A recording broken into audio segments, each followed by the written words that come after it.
everyone, good afternoon. Ayan, magawa tayo ng snack. Snack daw eh. Ayan, magpakulo tayo ng gatas dyan. Fresh milk, kahit anong gatas. Tapos lagyan nyo ng butter. Pag kumulo na yan, ayan, halo-haloin nyo muna. May konting sugar yan. Konti lang kasi lagyan ko ng yan eh. Chocolate. Ayan, nilagay na natin yung breadcrumbs. Sigaw. Mani pala. Yung dinurog na mani, nilagyan ko ng mani kasi masarap siya eh, na may mani. Kidurog ko yung mani. After nyan, ilagay natin yung breadcrumbs. Ang dami kasing breadcrumbs. Naku, baka masayang. Kaya ayan. Para siyang pudding guys. Masarap siya. So ilagay natin yung breadcrumbs dyan. Halo-haluin hanggang magiging siya. Hanggang sipsipin niya yung gatas dyan. Kunti lang yung asukal ilalagay ko kasi ayaw ni Aska ng matamis eh. Kasi matamis-tamis na yung gatas. Tapos nilagyan ko lang konting asukal. So ayan.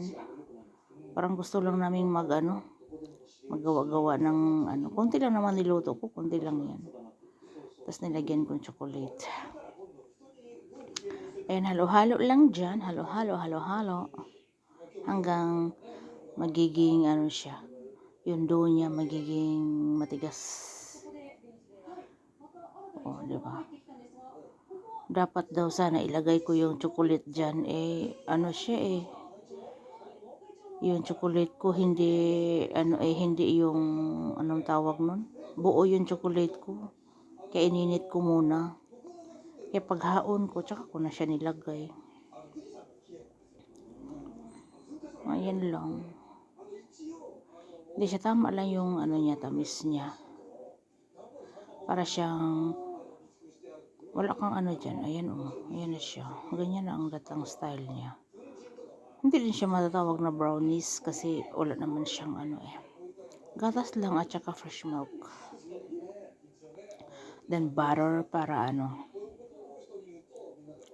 masarap na yan pang snack. Yan, pinapak na ni Aska.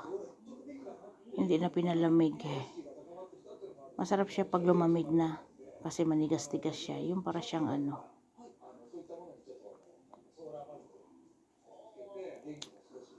diba? So, ayan. Okay na yan. So, ayan. Diyan ko nilagay yung ko, hinalo kong Sa ibabaw ko lang sana. Ipahalo niya Aska.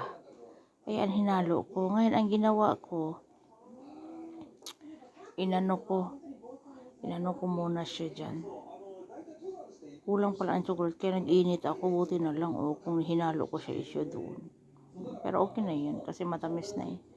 Pampakulay lang yung chocolate. Malasa na siya eh. Pwede na siyang papakin for the snacks. Yan lang. So ayan na siya ang buo. Hindi ko na ayan na siya. Diba? Tapos lagyan ko lang dinurog naman sa ibabaw. Pinambak na Aska. So ayan lang ang snacks namin.